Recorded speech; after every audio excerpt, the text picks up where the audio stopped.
Океј. Тука некако завршивме, јас само ќе повторам, значи зборувавме за издржливост, зборувавме за аеробни и анаеробни механизми, зборувавме за тоа како се спроведуваат, како се реализира една мускулна контракција, нели, за фосфатната единица, што прави во оној резервоар на енергија, АТП што се нарекува. Па тука некако спомнавме и овој дел го скокнавме, ама зборувавме за тоа кои зони на срцева фреквенција то прават генерално. Нели, која беше максималната срцева фреквенција, што е анаеробен праг, што е аеробен праг. Такви моменти во претходното предавање се зборува. Интересно е, еве, ќе почнеме од тука дека Мартин Бушет го дава три основни типа на тренинг, кои што прават нешто, може да видите што прават. Значи, ако е во аеробни услови, каква контрибуција има, или што се случува во аеробни услови, ако е во анаеробни услови, што се случува, и доколку се работи брзински тренинг, тоа што се случува.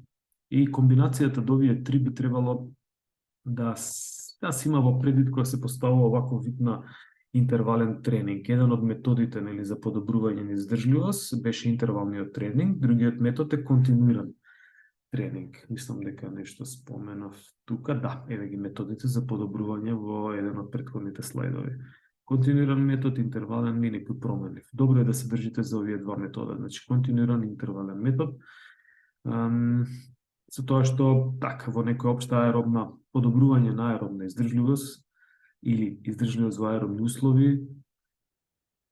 тлабење и така натаму, континуираниот метод е многу интересен и добар да се работи, препорачувам, додека интервалниот метод е повеќе насочен кон спортска активност, не дека не можете рекреативци да работат, но не би дал никогаш прв тренинг за издржливост на особено рекреативци да биде, или активност, не мора да биде тренинг, да биде од интервален метод.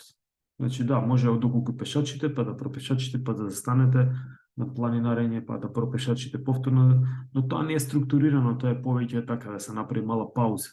Инаку структуриран интервален метод се однесува на точно задавање на минути и интензитет. Така да Мартин кога зборува за овој дел, видиме, можеби ќе има шанса да пробаме еден тест од Мартин, кој што на крај дава резултати во табела и точно може да се предвиди за да се одбере какво трчање, во колку метри да го направите трчањето, со кој интензитет во однос на резултатот што е добиен од тестот. Значи тоа е супер показател, не мора да лутаме, туку направиле шаблон кој што функционира кај одредена врста на спортисти и тоа се применува понатаму. Овој дел го споменав минатиот пат, каде што не би навлегувал далеку, но како информација дека постои, еве и книгата, доколку некој го интересира, можам да му ја препратам, мислам дека има и негде во таа библиотекава што ви ја пратив на линк, каде што препорачува особено за фудбал, има за многу други спортови, значи има и за бодибилдинг, има и за кросфит, има и за одбојка, кошарка, какви видови на тренинзи и што да очекувате кога ќе кажете дека треба да направите интервален тренинг со висок интензитет. Што значи тоа? Дали е 20 секунди, дали 30 секунди, веќе тоа асоцира на силова издржливост, брзинска издржливост, или е 2 до 3 минути каде што асоцира на класична издржливост. Така да чисто како информација постои ова, доколку некој го интересира може да споделам. И јас сега би преминал на она што денеска не очекува, ќе пробам да бидам што пократок, не повеќе од 30 на 40 минути. Дека ќе зборуваме за дозирање и некои основни принципи на тренингот, што значи периодизација и срцева активност ќе покажам за време на напор и одмор. Да, преку некои линкови, алатки кои што може да се користат за следење, најверојатно ги користите вие сега, познати се Garmin, Suunto, Polar, часовници, дури Apple Watch, мислам дека има некои опции, но за следење на спортски клубови, тогаш овие попрофесионални, како што се, например, Polar, финскава фирма е револуционерна фирма за производство на монитори на срцева фреквенција. Срцевата фреквенција е интернал или внатрешен лоат, или може да мониторира внатрешно оптоварување. Зошто? Затоа што ја мониторира срцевата фреквенција. Додека истрчаните метри, брзина на трчање и така натаму, тоа е екстернал лоат или е надворешно оптоварување. Тие се два моменти кои што се интересни, мислам дека никаде ги немам ставено, но интересни се за разгледување. И сега еве едно примерче за интервален тренинг. Што јас би правил како за да можам да подобрам Куперов тест. Интервален тренинг од тип 1. Вели 5 до 6 интервали. Значи тоа е 5, нека бидат 5 интервали, 5 пати по 3 до 4 минути. Идејата кога се изведе интервален тренинг е да бидете барем 2 минути да бидете во интервалот. Зошто? Затоа што првата минута вие го адаптирате телото на напорот кој што е отприлика 90, 91, 95% од максималната срцева фреквенција. Значи, ако се вратам на оваа крива што ја гледавме минатиот пат, кај ме беше кривата, да, треба да ја одем. Значи, срцето му треба отприлика 1 минута за да дојде до 90%. И ако вие го скратите на 1 минута интервалот, тогаш не се вклучени тие механизми кои што треба да бидат, кои што нас не треба, тоа се механизмите над 90% од срцевата фреквенција. Значи, тоа се лактатната фаза или механизмите кои што како нуспродукт создаваат лактати, а всушност прочат диаглихидрати како основна енергија. Значи, отприлика е потребно, искуство го покажува, отприлика е потребно 1 минута 40 секунди за да влезе. Не може, со спринт можете да, така народски кажано, да дигнете срцевата фреквенција веднаш, но тоа е спринт, значи не се аеробни, не е издржливост, не се однесува нешто на подобрување на VO2 максимум.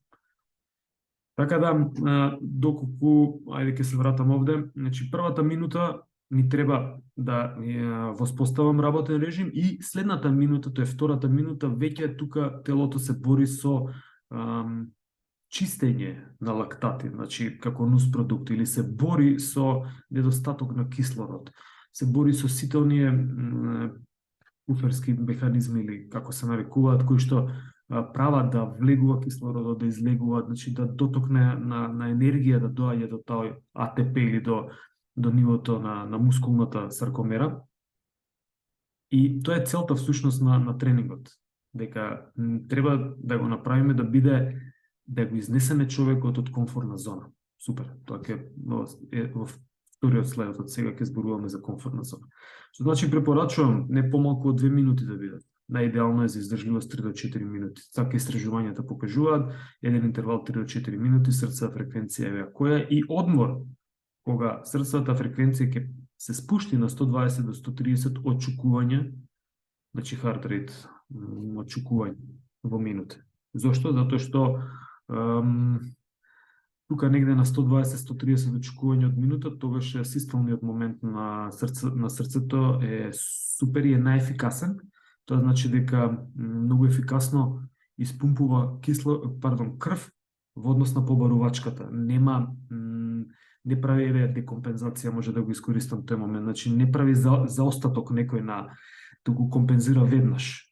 Не прави застој, не прави кислороден долг.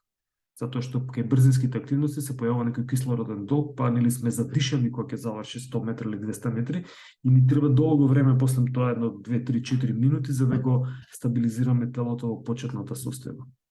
Доколку работам континуиран тренинг, тогаш може да работам 30 на минути, може да биде 20, може да биде 40. Срцева фреквенција да биде на некоја 80% од максималната срцева фреквенција. Втор тип на континуиран тренинг, ова е, например, после третата недела, да, може да биде 40 минути и така натаму. Сега колку пати неделно да работам? Тоа се нарекува неделна фреквенција или периодизација на тренинзи. Периодизација во микроциклус, периодизација во макроциклус. Морам да ги споменам затоа што клучите по теорија и методика на спортски тренинг, но добро е да се споменат и тука. 3 пати седмично, еден интервал плюс 2 пати континуирано. Еве ги тренинзите кои што може да ги употребите. 2 пати седмично, еден интервален тренинг плюс еден континуиран. 3 пати седмично, 2 пати интервален, еден континуиран, не е никаков проблем. Некој може да проба и 3 пати континуиран тренинг, може и 2 пати интервален тренинг да пробате, но треба да ги знаете основните принципи да си играте со овие модули, значи со овие параметри кои што се однесуваат на срцевата фреквенција и интензитет и кои што се однесува на време траењето. Значи колку да биде? 3 до 4 минути, тоа се нарекува волумен. Океј. Значи, ова сега што го гледате, на кратко го објаснив. Како се дозира еден тренинг? Што јас треба да направам и да земам во предвид за да препишам рецепт? Како да подобрам флексибилност? Значи, колку време да задржувам при стегнување? Како да подобрам сила? Колка број на репетиции да направам и колков број на серии од таа вежба да направам? Последното е колку број на вежби да направам. Тоа се работи кои што нормално ќе ги знаете, ќе пробате некој шаблон, па ќе видите кај некого не функционира, ќе се смените, динамичен е процесот на тренирање. Но битно е да ги знаете основните принципи. Тоа значи прашањата што се појавуваат, нели, колку многу треба да вежбам. Тоа е колку треба да трае тренингот, време траење или волумен на тренинг. Обем, волумен во сина боја. Колку често треба да вежбам, значи фреквенција, колку пати неделно треба да вежбам. Тоа е ова што ви кажев овде, дека 3 пати седмично, 2 пати седмично. И кога зборуваме за седмица, тога зборуваме, значи една недела или една седмица, зборуваме за микроциклус. Кога зборуваме за повеќе микроциклуси, тогаш тоа е некој мезоциклус или во месец дена имате 3-4 микроциклуси. Ако зборуваме за една година периодизација или една полусезона или една сезона во некој спорт, тога зборуваме за макроциклус. Точно знаеме. Ставаме на хартија што ќе правиме на почетокот на првиот тренинг и што ќе правиме на последниот месец од надпреварувачката сезона. Од прилика знаеме што ќе работиме, а понатаму е се динамика, нели? Така да, овој дел, прашањата која ќе дојдат, не треба да биде обврзано со испитот, нели? Но кога ќе се прашате сами себе како да поставам еден тренинг, тогаш треба да знаете да одговорите на овие прашања. Со каков интензитет, со каков волумен, колку да биде неделно пати и најбитниот дел е одморот.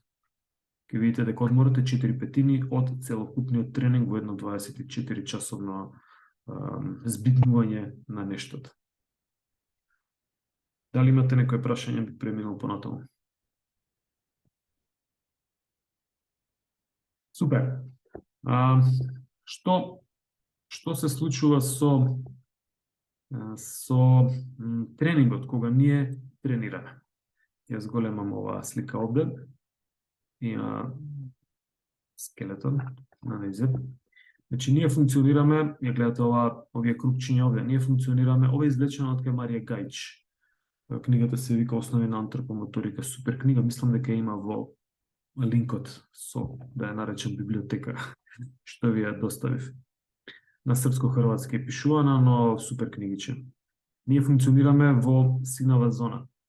Ние тука појадуваме, пиеме кафе, зборуваме со пријатели, слушаме настава, дремеме, спиеме, што правиме, излегуваме, се шетаме, се дружиме, одиме во дискотека, играме, не е баш тука, затоа што тогаш излегуваме од комфортна зона, правиме некоја физичка активност.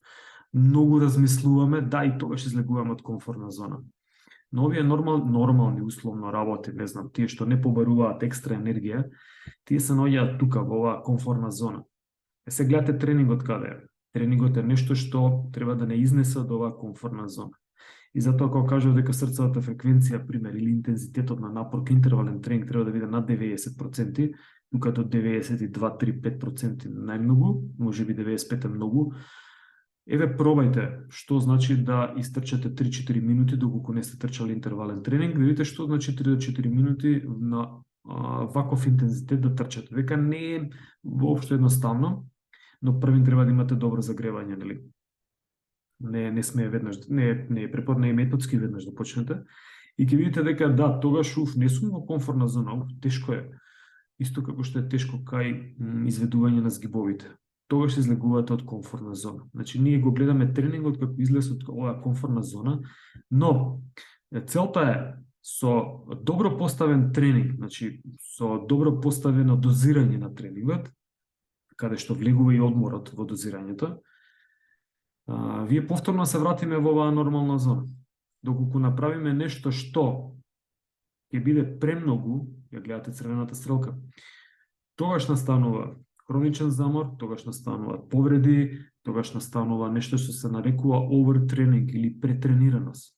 за претренираност во спортските активности, нели, претренираност може да настане кај спортисти професионалци, тогаш има детренинг период или период на одморање или нетренирање, кој што може биде и месец, два, три, кој што најверојатно ќе побарува консултација на психолог спортски, некојаш и психијатар, затоа што така, нашето тело има многу, денеска прочитав, други ги нарекуваат. Дрога е во принцип лек, но ние нели го користиме како во негативна смисла, затоа што има опојни дроги. Нашето тело лачи огромен број на хормони, кои што ако се дебалансираат, тогаш може да настанат нели и така некои психолошки проблеми од типот на апатичност, незаинтересираност повеќе за тренирање и такви моменти, но овој дел ќе го учите во психологија. Нас не е битно сега дека треба да знаеме што значи излегување од комфортна зона, што значи вистински тренинг и дека не смее да се претера со активноста во која што работиме. И како треба да изгледа еден тренинг? Може да видите три вида на оптоварување. Значи, црвено преголем, жолто ефикасен, недоволно оптоварување. Што се случува кога имам преголемо оптоварување? Значи, секојаш ќе тренуваме од safety first, прво да ги кажеме лошите работи. Преголемо оптоварување, тогаш се оптоварува, се трошат сите механизми и телото ќе се опорави ако му дадете период на закрепнување, но нема да направи некој ефект во тренингот. Ако е недоволен, интензитетот или обемот, значи целиот тренинг, тогаш овде пише на интензитет, но еве да го кажеме како цел тренинг, тогаш да ќе направите нешто, ама така нема да биде, еве ќе се вратам на слика, тоа ќе биде нешто блиску до синава зона, нема да излезете надвор. И да, на почетокот, особено кај рекреативци, почетници, луѓе што не се никогаш активни, активностите треба да бидат тука околу сината зона, малку да излезете, значи многу малку да излезам. Тука малку да излезам и да се вратам, малку да излезам да се вратам. Кај спортистите кои што се поактивни, тогаш може да имате да работите со поголем интензитет, но кај рекреативците претерате ли ќе направите контраиндикација, не е услуга тоа, туку ќе ги наместо ги заљубите со активноста, ќе направите никогаш повторно да не дојдат на тренинг или на ваква активност, а нашата цел е да ги привлекуваме луѓето кон физичка активност. Жолтата линија, таа е таа која што треба да го представи вистинскиот тренинг. Значи имате период на напор, се трошат сите резерви, скоро, оние резерви што треба да се исцрпат, не може скроз да се потрошат, но се трпат до некое одредено ниво. Имате период на закрепнување и ова е најбитниот момент, кој што се нарекува суперкомпензација. Што значи во фазата на закрепнување, телото компензира и ги враќа сите механизми кои што сите како да ги крстам, енергетски нека бидат, ајде.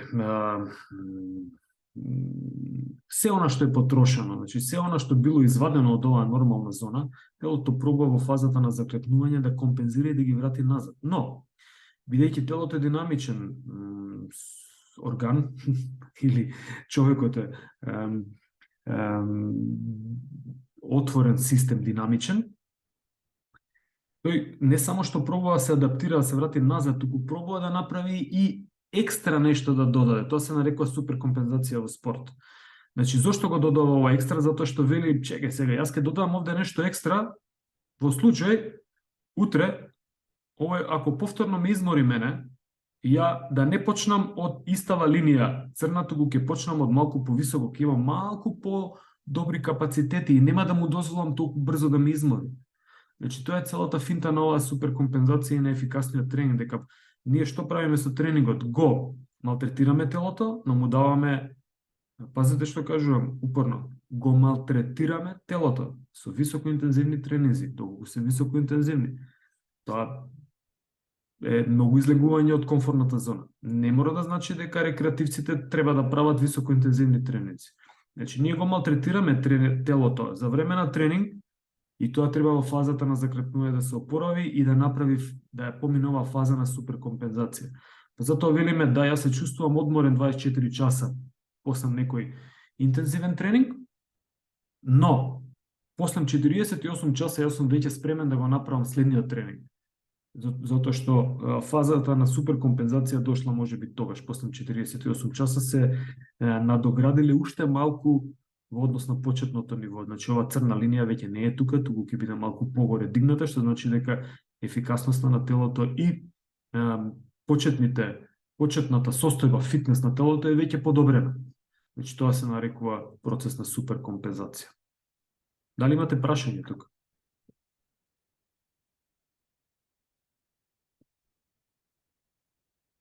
Се слушам, така? Да. Сакам да додадам јас Да. по исхрана истиот термин суперкомпензација го има во исхраната, на пример, со повеќе внесување јаглехидрати и протеини, телото компензира и на пример во бодибилдингот мускулите настанува хипертрофија поради одредениот стрес што ќе се нанеси на телото, на пример, со тренингот. Точно. Бодибилд, супер што спомена, бодибилдингот е одличен пример за суперкомпензација каде што се трошат протеинските врски, значи протеинот се разградува, постои катаболизам на протеин за време на тренинг. И тоа е целта. Луѓето виделе дека со таков вид на тренинг, ке зборуваме за бодибилдинг во силовите способности, со таков вид на тренинг тогаш се, како велеше Миле од атлета, се цепаат мускулите. Многу интересно, ама жаргонски кажано тоа е вистина. Значи, ние ги малтретираме, преме микротрауми на ниво на мускулното влакно и се трошат протеини, се разградуваат протеинските врски. Значи, се под наводници уништуваат протеинските врски кои што се градбена единка на творбата мускул. И сега, кога ќе се потрошат за време на тренинг, нас ни треба период на закрепнување и после тоа се враќа на нивото, основно, протеинските врски, но и суперкомпензира. И таа суперкомпензација е еклатантна во бодибилдингот, затоа што ние гледаме дека мускулот расте. Така да супер што го спомена Ангелова, и е одличен пример суперкомпензацијата кај бодибилдингот. Ние VO2 максимум не можеме да видиме дали е пораснат или не додека не го провериме, но релјефната градба, релјефот на градбата на човекот е визуелно веднаш ни дава импресија дека да, ово е бодибилдер, значи вежбал и вежбал по метод на бодибилдинг. Зошто? Затоа што баш оваа суперкомпензација се користи. Одлично, се користи и во исхрана, точно, но тамо не би наблегувал сега, јас не би објаснувал нешто особено во исхраната. На долнава фотка може да видите всушност што треба да значи. Нека биде ова од седмица во седмица, нека биде ова од тренинг во тренинг, дека секој тренинг, не секој баш, но еве нека биде од седмица во седмица, нека треба, очекувано е да се зголемува интензитетот или дозирањето. Значи, оптоварувањето кое што се задава на спортистите, очекувано дека ќе треба да се зголемува. Зошто? Затоа што вие ако тренирате постојано со истото дозирање, значи со истиот волумен интензитет една седмица, втора, трета, веќе четвртата седмица тоа ќе биде како да нема да има ефект, тоа ќе биде како релаксација или некоја рекреативна активност конкретно за спортисти, ако зборуваме за спортисти, дури и за рекреативци. Например, замислете дека сакате подобрите време на искачување на водно. Одоздол од полициската станица до врв на водно и се качува човекот за саат и 30 минути. И ако постојано се качува за саат и 30 минути, дали ќе има некој подобрување? Да, ќе има некој подобрување, затоа што претходно не се качувал никогаш.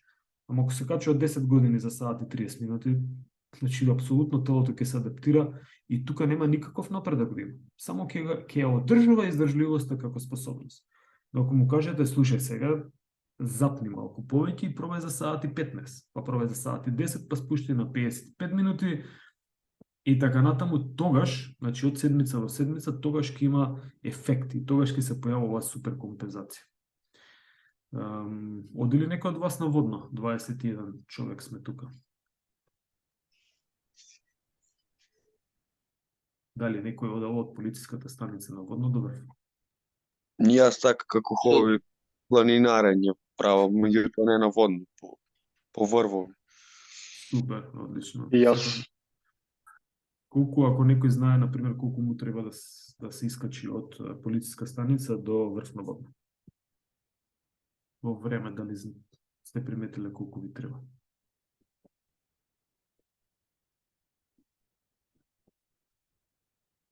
Кога бев прилично активен, сега се качувам за 1 час. Така, час и 2-3 минути. Кога бев прилично активен, рекорд ми беше 48 минути. А рекорд воопшто на прв до врв, мислам дека е 33-4 минути. И тоа од Кочураци на училиштето. Значи, со трчање нагоре. Како и да е, значи, тоа се тие механизми кои што подобруваат активност за време на тренинг. Некој од слайдове не ми е добар, не знам зошто. Матен. Но, ова е една периодизација на дозирање. Периодизација на дозирање. Во микроциклус. Конкретно искористено од фудбал, но може да се искористи во други спортови. Битно е дека ако надпреварот е тука, треба да знаете на деновите минус надпреварот што треба да правите, каков треба да биде волуменот, каков треба да биде интензитетот, што треба да правите на денот после одмор, после надпревар, колку да има одмор.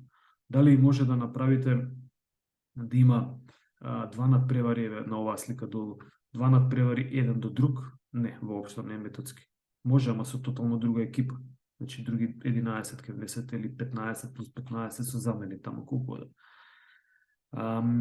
Например, ова е нешто правевме дел од работи, веќе ги видите понатаму за колеги кои што беа во водачи на планина, ги споменав. Па вели ние имаме 2 дена тренинг, сабота и недела сме во црвена зона и интензитетот и волуменот ни е висок. Како треба да тренираме?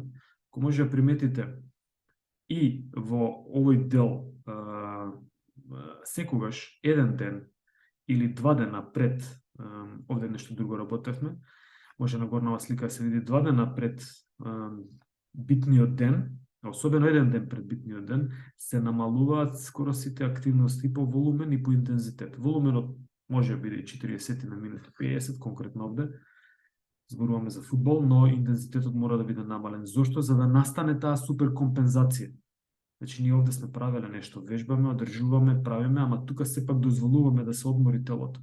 Ако тука, во овој меѓу минус 1, значи ден пред надпревар, дадам висок интензитет, тоа што нема логика, на овој ден треба да дадам ден одмор. Значи, ова се принципи кои што сигурно ги знаете, но треба да се имаат во предвид, нели? На овој слайд, на оваа фотка може да се види што значи 3 мезоциклуса, пардон. Да, ова се 3 мезоциклуса. Да. Значи, идејата е дека секој од овие столбови е една недела, една седмица. И сега гледаме како расте интензитетот и волуменот. Првата недела е одреден интензитет и волумен, втората недела е повисок. Не дека треба да биде дупло повисок, некојаш ќе биде интензитетот повисок, некој волуменот, но целото дозирање треба да биде за нијанса повисоко, можеби. Првите 2-3 нема да зголемувате, па четвртата ги зголемите, тоа зависи од кои испитаници, со која група на луѓе работите, нели. Но ако гледаме така некако идеално, тогаш би требало да биде ова по Бомпа еден пример, Тодор Бомпа, периодизација на оптоварување, каде што или првата седмица е тука, втората седмица е зголемено и интензитет и волумен. Третата седмица уште повеќе зголемо, ама четвртата седмица гледате што се случува. Супер компензација. Значи мора да дозволам да се одмори телото. Дали овој одмор ќе биде после втората седмица, дали ќе биде после четвртата, зависи од вас. Може ќе биде една седмица висок интензитет, една седмица низок. Еден висок, една седмица низок. Но мора да има да се дозволи одмор, затоа што одморот е тој што всушност прави опоравување. Не го прави храната, го прави точно. Го прави водата точно, ама најголем одмор прави спиењето.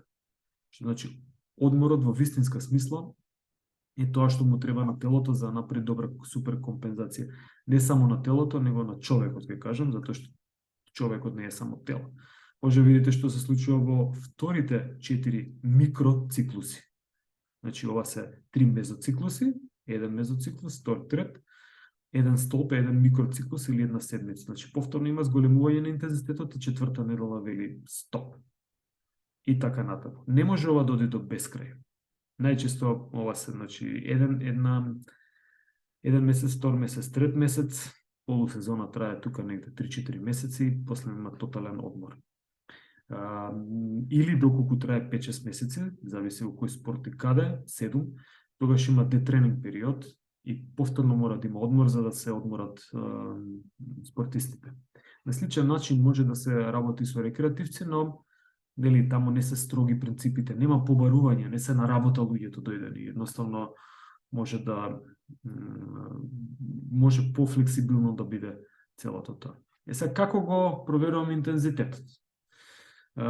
Интензитетот може да се провери, ова сега зборуваме за internal load, значи внатрешно оптоварување според срцева фреквенција. Па на пример, ова е 8 км истрчани, каде што конкретно за мене мислам ова. Црвена зона, пета зона е 90% од моја максимална срцева фреквенција, која што тој часовник или алатка го пресметала за мене, не правев некои детални анализи, но оставив на тоа како ќе предложи часовникот, што не е баш секогаш најдобро, но во оваа варијанта јас сум рекреативец и сакав да проверам што часовникот Polar ќе покаже како метод. Polar часовник, не знам дали гледате, последниве 3 години го носам постојано на рака и за време на спиење, ќе видите зашто.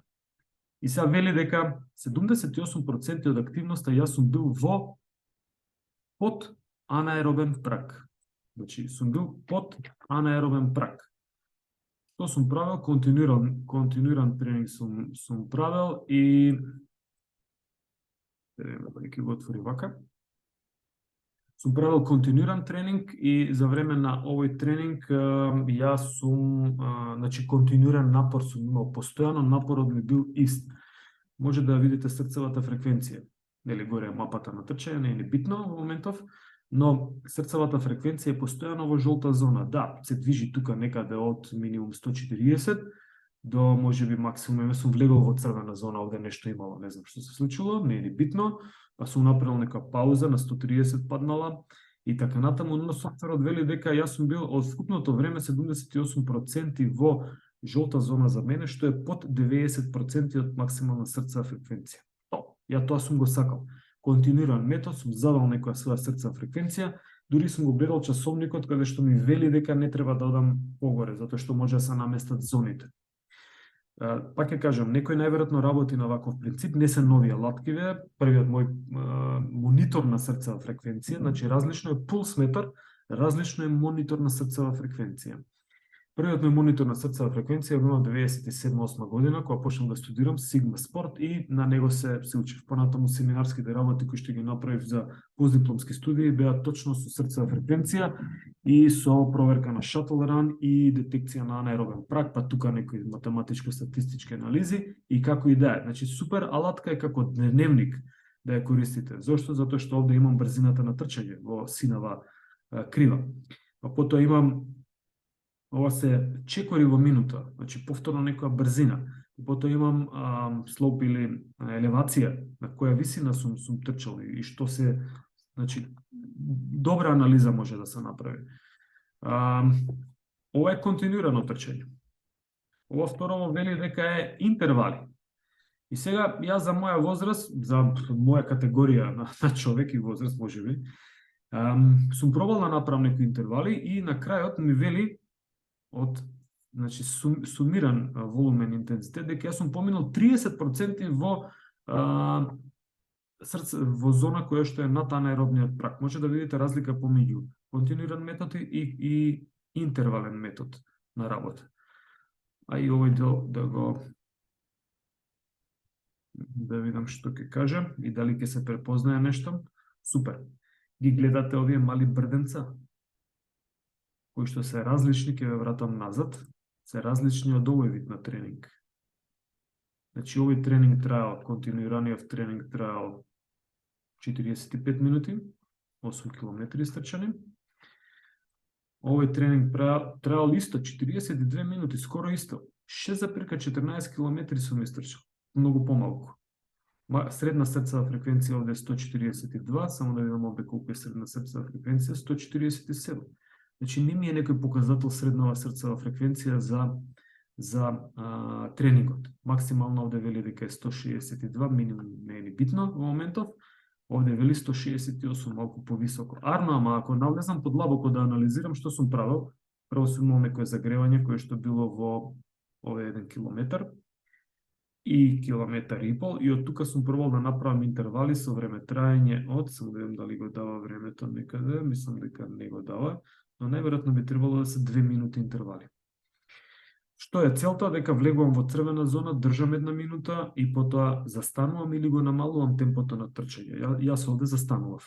Мислам дека застанувам, да идам црвено, не сум се движел, затоа што црвената точка горе овде ми покажува дека сум се движел, дури во фазата на одмор. Еве уште еднаш ќе видиме. Да, црвената точка кажува како се намалува срцева фреквенција, сум се движел. Значи сум модел.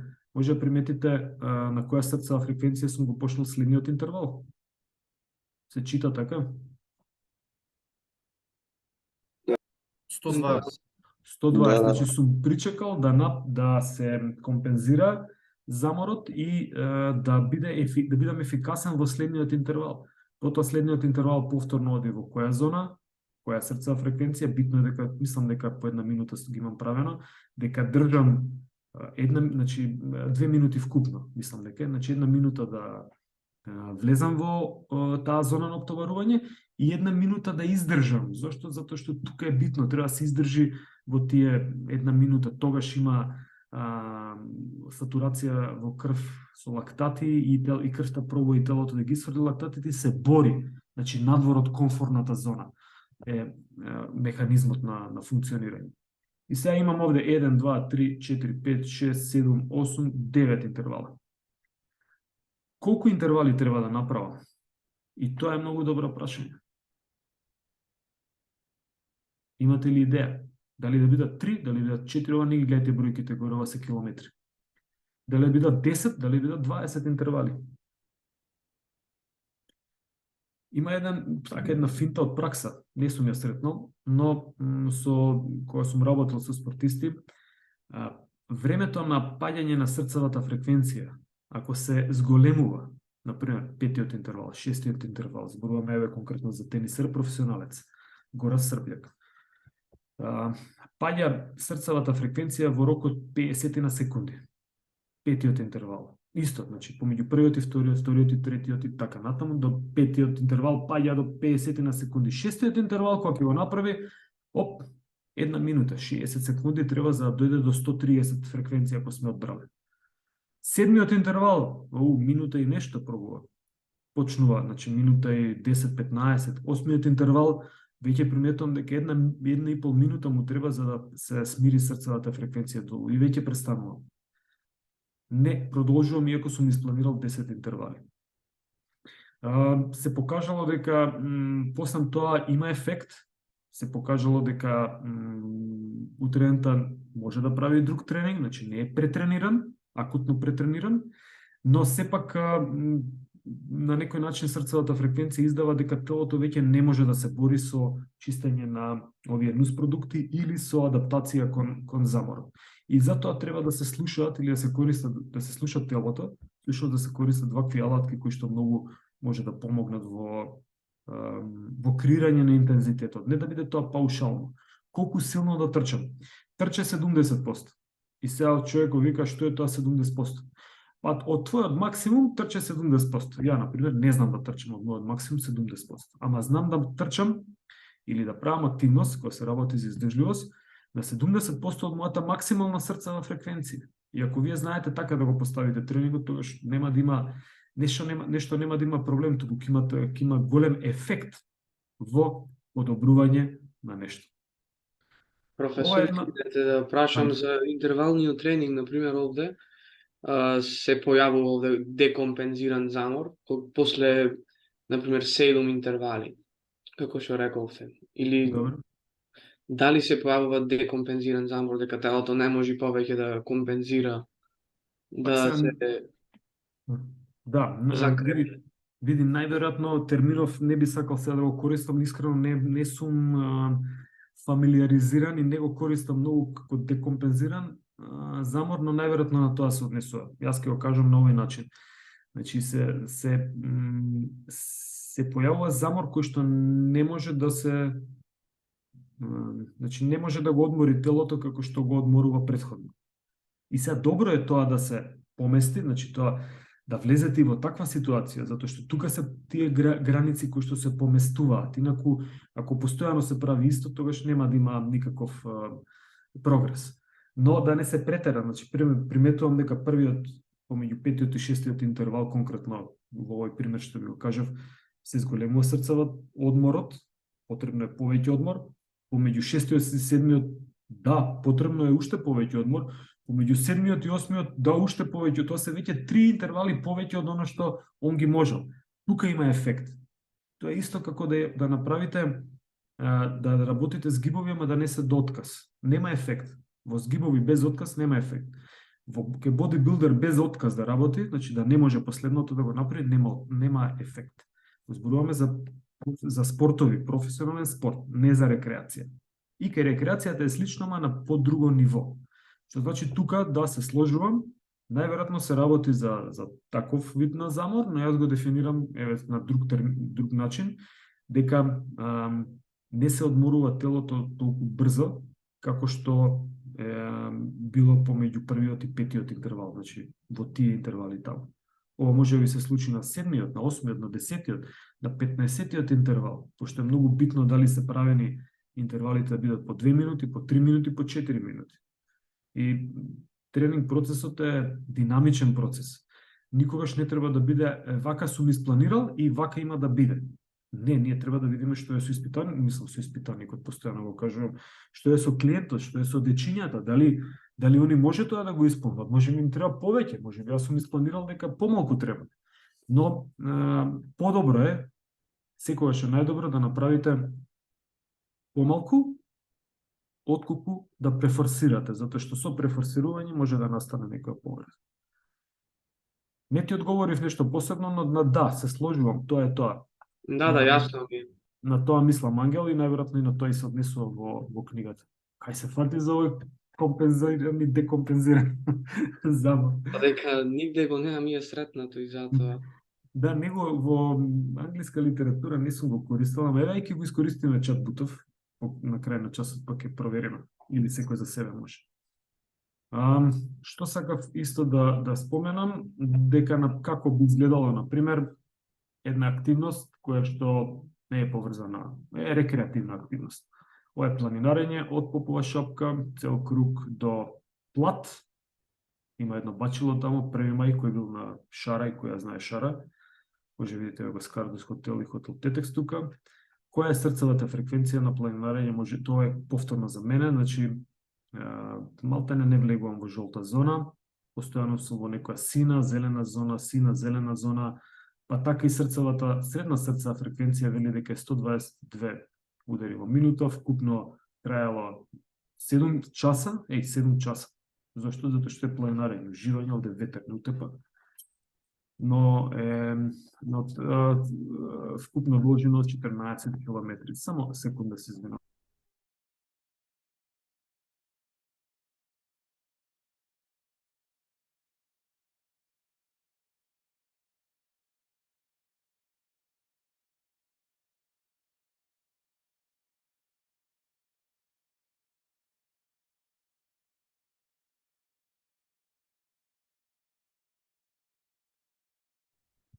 Да, окей. Значи тоа е целта. Гледате во која зона е работено, најмногу е зелена и жолта зона, значи тука се од срцева фреквенција 105 па нешто до 140 и не повеќе.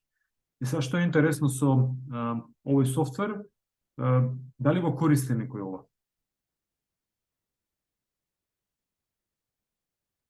Имаме користено Strava, ако бевме онлайн со пандемијата, то професорот не тераше да правиме, например, тренинг со точак или пешки трчање и со Strava. Слични така мережи.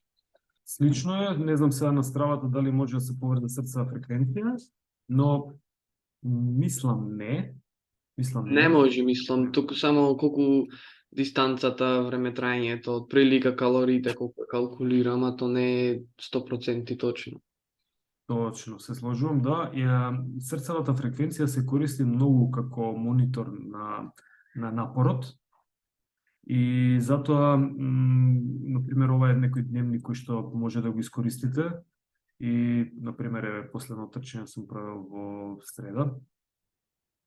Па да, ова било трчање овде недела, не знам што е. Имаше тука некој баскет играње, но не сум ги снимал. Па еве тука некој трчање има, значи имате комплетен дневник за некој спортист што сакате го видите со сумирано колку претрчал таа седмица, во која зона бил сумарно. Е супер тренинг супер база за раководење на тренинзи.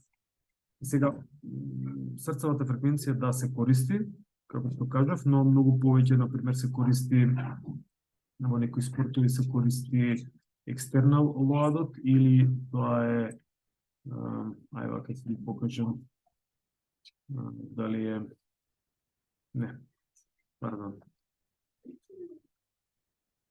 се користи надворешното оптоварување како пометнам зашто сега не се помести. Да. Например, нека биде од овде.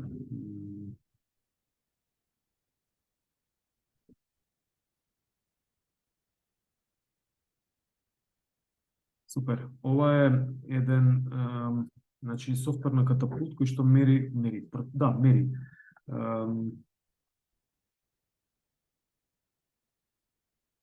Ова е од 21, кој што например проценува кој колку истрчал. И сега ова се екстернал лоад, значи од метриките кои што ги дават тука може да видиме спринтови, дистанции, акселерации, децелерации. Ова се мерки за волумен, но и мерки за интензитет. Например, да, може да се мониторира и максимална срцева фреквенција, па вади некој power score, значи колку вкупност има потрошено човекот. И целата идеја е всушност мониторирање на статусот на замореност. Да видиме дали некој навистина се заморил многу или не, и дали е тоа доволно или не. Може да приметите, некои од имињава ги препознавате, тие што следат фудбал, но како и да е, например, истрчал на меч ден Дориев 10,9 км. Не е ни битно дали е доволно ги истрчал, може би требало повеќе, може би требало помалку, дали бил ефикасен. Па ние може да видиме, да, не си бил ефикасен, си истрчал, но не си бил ефикасен, или излегол на порано, па не можел да ги, не ја постигнал таа норма. Но, ајде да видиме во однос на акселерации, кој правил, кој најбрзо играл, ајде вака ќе го поставиме. Супер. Вели Никола,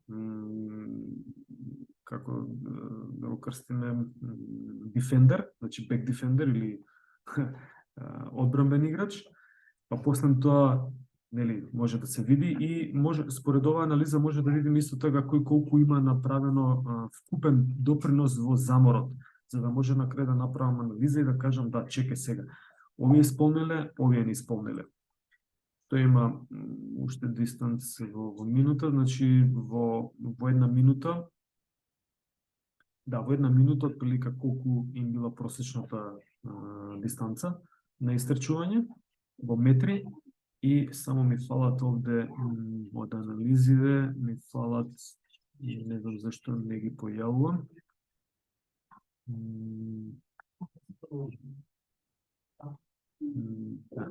Зашто не ги појавува, ама можам да ги извадам на овој начин. Значи нешто слично на срцева фреквенција, но сепак да е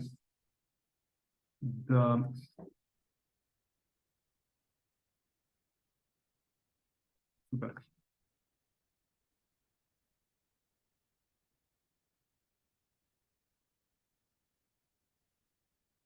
Одлично. Дистанца во одредена зона, например, дистанца во зона 1, дистанца во зона 2, дистанца во зона 3 и така натаму. Тоа е нешто слично на доколку го разгледував на овој дел на... Да, супер. Овој дел вака ќе го презентирам. Од светско првенство кога беше за тестирање, значи кои дистанци во зони на спринт може да се разгледуваат, па например може да видиме колку истрчале со над 20, колку метри истрчано со над 25 км на час. И сега што е или меѓу 20 и 25 или така натаму, нели, обично се работат 5 зони некои. Се што е целта на ова? Целта на ова дека ние добиваме информација за тој на екстернал лоат или колку е всушност потрошен човекот преку претрчани метри. Значи не само срцевата фреквенција што ја гледаме, туку и претрчаните метри, мислам дека беше тука. Претрчани метри, ама во која зона? Па потоа, колку во high speed, каде што е над 25 км на час, колку вкупно спринтови има направено? Па дали овој играч во споредба со некој друг играч има направено повеќе или помалку? Например, овие што играле до 63-та минута направил само 151 спринт. Па да, нормално, затоа што играл до 63-та минута. Овој направил вкупно спринтови, овој high speed run се од 20 до 25, а ова спринтови се на 25 км на час. Значи, според овие бројки ние можеме да видиме колку вкупно е некој заморен, за да на крајот добиам една представа, па само да видам кај ми е player tech-от. Па player tech-от дава опција дека ја имам player load. Значи, кој колку направил натрешно оптоварување според некоја статистика. Кој најмногу направил натрешно оптоварување, е среден играч Барди. Направил дека има 490 вредност. Но и треба малку искуство да се читаат овие информации, не се за паушално да се земат, но исто така не е паушално да се земе ни срцевата фреквенција, а сепак е многу интересен показател за да може да се следи. И сега, да, може на овој начин да се гледа, па да видите според дистанција целиот дневник, па да видите сумарно во една недела колку време е истрчал човеков, па да направите калкулација според времето, дали е многу или малку, дали треба да се зголеми или не треба да се зголеми. Идејата е дека треба да се води еден ваков дневник. Тоа ми беше идејата на овој слайд. Многу кратко, еве видам два микроциклуса, значи еден микроциклус. Можеш ли да ми спремиш програма за работа? Можем, еве програма за работа. На фудбалски клуб. 6 седмици. Ама сега што да трчам тука 20 минути аеробно, ама со кој интензитет? Тоа е веќе работа која што конкретно треба да се одработи според играчите во клубот, според рекреативците што ќе ги имате и така натаму. Не било длабоко во анализа на ова, него само да ви кажам дека ова мора да се води. Значи секој што сака да води било каков клен, дури дечиња во училиште, е убаво да се води дневник за работа, за да знаете што сте работеле. Па презентација кон колегите со тие со кои што конкретно тогаш сум заработал, вели какав да биде интензитетот. Како да кажем, към една скала ќе одбереме семафор црвено, жолто, зелено. Од прилика да знаеме да не претераме. Значи, ако овде било црвено и сме имале некои трчање, вториот ден, истиот ден сме планирале да има тренинг, но тој не може да биде силен. И ќе го направиме тотално друг тренинг да биде. Ако овде биле истрчувања кои што биле вкупно 8 до 10 км, зависи кој ден, ова е на почетокот најверојатно 8, тоа е црвена зона, они се потрошени многу и сега ја велев дека треба 24 часа да имаат опоравок или 48 часа, ама нема време во спортови да има опоравок. Правим уште еден тренинг кој што ќе биде на терен, ама ќе биде техничко-тактички, значи поставување, местење, нема да бара голем интензитет и на некој начин може да го забрза опоравокот, затоа што сепак они работат некаков тренинг. Низ движење има подобар опоравок отколку само во седење. Ама тоа да не биде повеќе од 40 на минути вториот тренинг, например. И така натаму, зоните интензитетот е вака поставен, може да видите дека да, може да има два високи интензитети, ама после тоа мора да дојде одмор или нешто друго, затоа што, например, овде се правеле некои патувања, па не може да се истренира, па имате слободен ден, следниот ден, да е тука, имате слободен ден, и така натаму. Доаѓаме до финалниот микроциклус и ова се, значи, како што кажав, се микроциклуси, така се нарекуваат, а финтата е да се направи добро дозирање, кое што, ако нешто ви фали како информација, ќе го имате на YouTube, вратете го назад, па ќе го прочитате тој дел на микроциклус. Сега, уште овој дел ми остана. Одморот, приметивте во дозирањето, ќе се вратам назад, само да го видите делот на што се влегува во дозирање, интензитет, обем, фреквенција и одмор. одмор. Одморот е еден од најбитните за правилно дозирање. Само да видам. Супер. Овие часовници, тука ќе кажам што е разлика. Пулс метар е кога, например, може да пробате ако ме гледате на радиал на Sleepus Radialis, на тука кај коската радиус, да пробате да напипате пулс, можете и на каротидна артерија да напипате пулс. И тоа е пулс. Значи, така и кажувам, да пипнете пулс. Така и овие, например, часовници, кои што може да приметите имаат некои сензори во позадина, не знам дали се гледа, не сека да изумира камера во супер. Има некои сензори кои што проверува пулсот и протокот на срцевата на крвта. И на база на тоа он кажува колку удари во минута. И сега имаат направено софтвери кои што се интересни, прецизни и може да проценат за време на спиење каква е активност, што е многу битно. Ако зборуваме за срцева фреквенција, тогаш треба да имаме отчитување на ременот, значи оно што се поставува на гради, ремен кој што директно го проверува, го чита електричниот импулс кој што го активира срцето. Значи тоа е исто многу интересен момент. И кога се користи таква лента, трака или ремен, кој што се поставува нели под градите, најверојатно сте ги видели, сте ги користеле. Ај само малку и тоа ќе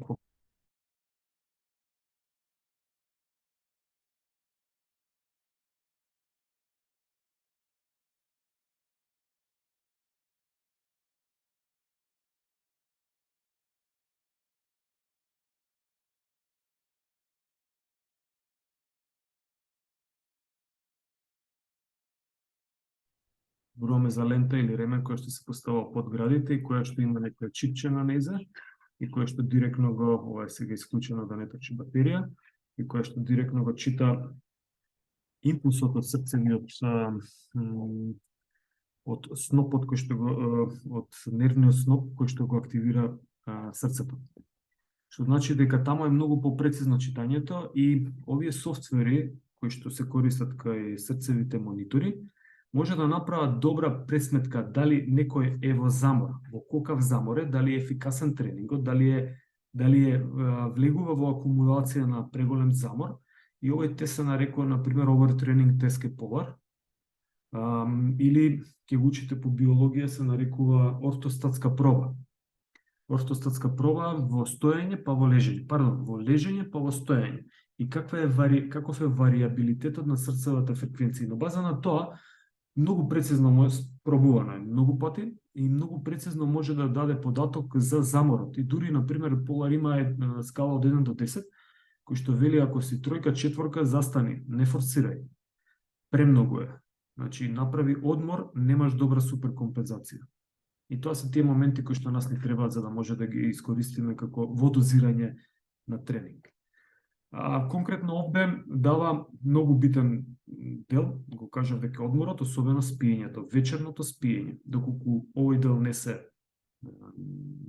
постави како што треба или дека не помине циклусот на спиење како што треба, тогаш следниот ден, знаете, една неотспиена ноќ, ви требаат 2 ноќи за да се вратите назад. 2 неотспиени ноќи, ви требаат 4 ноќи за да се вратите назад. Тоа не важи за оние кои што се во пубертет и кои што мора да излегуваат надвор, особено во дискотека. Тоа за нив важат други правила. Се шегувам, нели? За сите важат истите правила. Може да приметите колку било спиењето. Мене ми дава вредност некој 80 и 100, конкретно за овој случај. 8 часа и 30 минути сум спиел. Сум се преспал. Не, отприлика толку спијам, 7 до 8 часа спијам.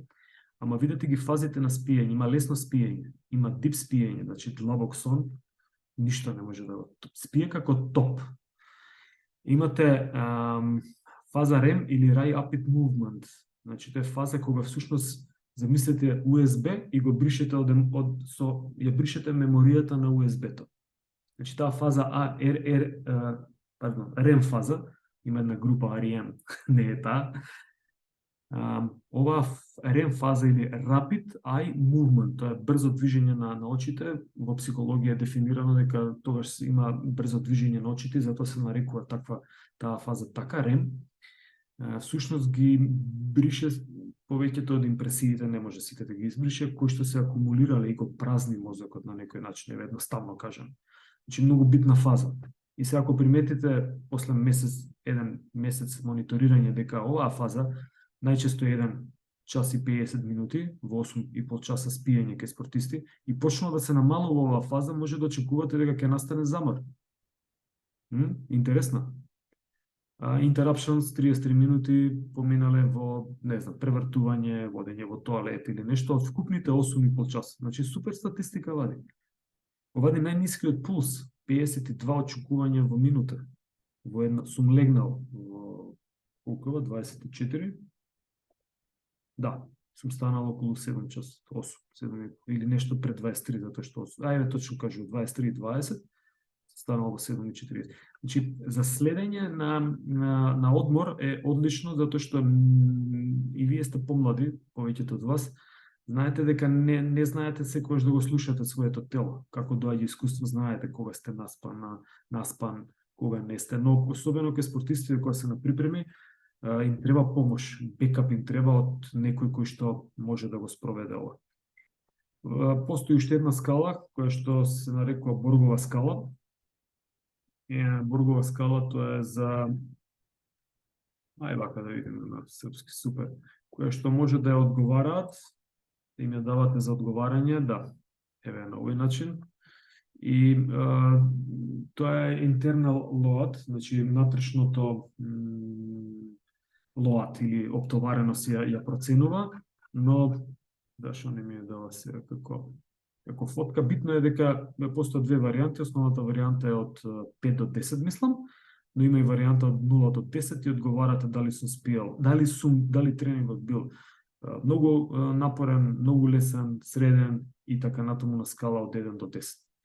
Конкретно кај Полар и овој делов кога после секој спиење прашува дали сум задоволен од спиењето, после секој напор прашува дали сум задоволен и ја дава оваа Боргова скала после секој тренинг, како бил тренингот. И на база на тоа моделот, софтверот сам се учи и сам ве чита и дава препораки и треба да тренираш, треба да станеш. Например, мене ми типкаше часовникот дека сум повеќе 45 минути не се движам и ми дава сигнал дека треба да се движам.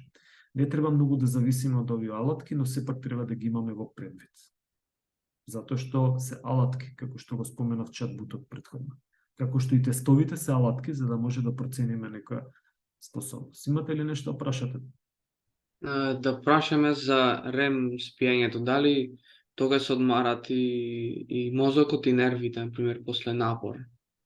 Дали во REM sleep тоа се... Гледаш каде барам? Да. Може и на Google, значи не дека ова треба да се форсира. Отвори си, провери си, не е тема моментално. Конкретно мислам дека да, по психологија учевме оваа фаза. Нешто се збуни. Ајде да видиме ке јави најверојатно.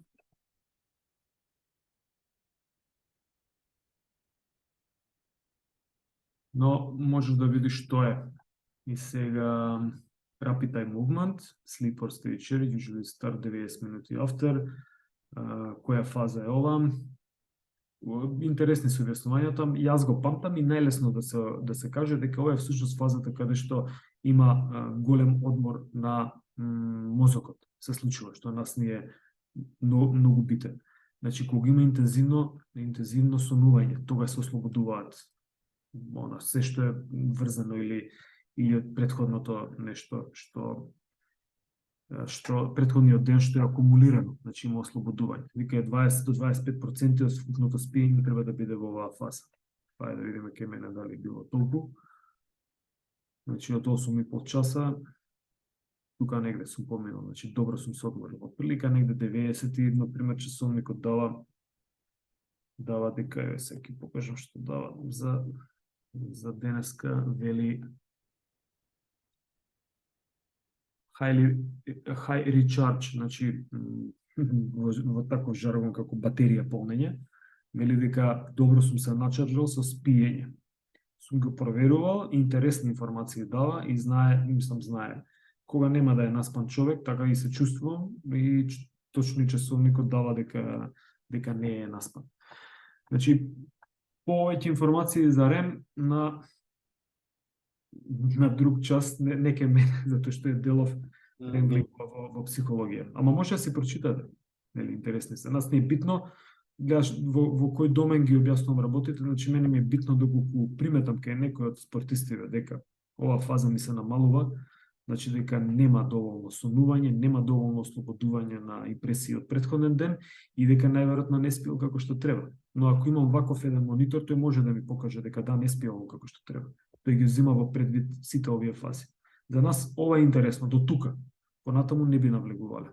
Нормално, минимална срцова фреквенција некојаш ми е битна за да можам да направам калкулација теоретска на максималната срцова фреквенција.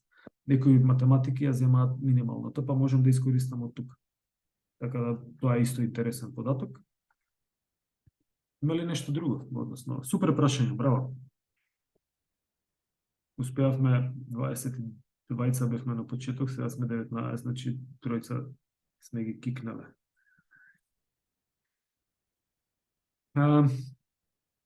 Како што кажав, 4/5 од вкупниот опоравок треба да биде одмор. 4/5 од тренингот, пардон. Значи во 24 часа тренираме 1/5, 1/4, така некако. А другиот дел треба да биде одмор. Може да биде активен одморот, не мора да биде само во лежење, ама треба да биде одмор на телото. Значи да нема интензитет и да нема голем обем во тоа што го работиме. Вода, многу вода, добра храна, кога храна, после интензивен тренинг или било каков тренинг, 30 на минути после тренингот, во наредни 4 до 5 часа ќе го учите тоа и по хигиена најверојатно. Може би поточно ќе ви каже професорката. Наредни 4 до 5 часа се прима 80 до 80% од храната што може да ја примете во 24 часа. Што значи дека обилниот оброк треба да биде после тренингот. Ама сме имале 2 тренинга на ден. Да, обилниот оброк ќе биде после поинтензивниот тренинг. Затоа што тогаш е многу потрошено телото и во првите неколку часа прима многу. 70-80% од она што му фали ги прима во првите неколку часа. Ако направите да не јаде после тренингот 5-6 часа, верувате дека ќе му треба ден, 2, 3 за да се одмори. Значи нема да биде тоа доволно во пола ден или еден ден да настане опоравок. Многу повеќе. Нели, за спиењето споменав. Добро е да се прават тестови, например ке VO2 тест за издржливост, бидејќи темата е тука, или ако беше сила тема, тогаш ќе правите она што го работите, колкава тежина крева. Optimizer тест го кажав, може да си најдете што е Optimizer тест на Polar. Optimizer тест Polar точно објаснува како се работи тестот и овде ги има некои фитнес тестови и така натаму и како се изведува тестот, користете интернет.